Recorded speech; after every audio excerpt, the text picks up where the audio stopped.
Si vous regardez autour de vous, vous voyez des logiciels partout.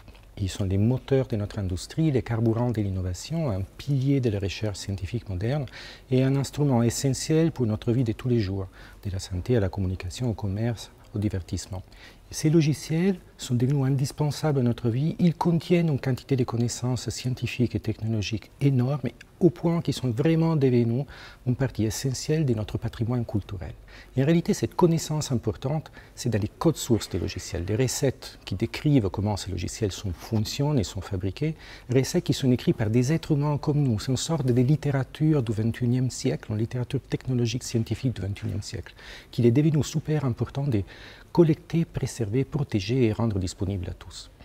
C'est exactement celle-ci la mission du projet Software Heritage, construire une sorte de bibliothèque d'Alexandrie des codes sources des logiciels. Et là, on est particulièrement content d'être arrivé au point où on peut enfin ouvrir les portes de cette bibliothèque.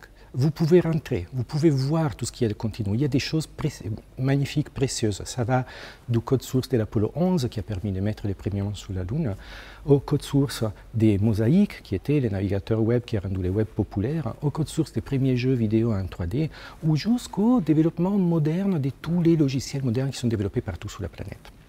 Donc c'est une occasion unique d'observer ce qui se passe sur la planète logicielle, et c'est aussi un patrimoine précieux qu'on construit à disposition de tous. Vous êtes tous bienvenus à venir visiter ce qu'il y a dedans et contribuer à la construction de cette infrastructure au service du bien commun.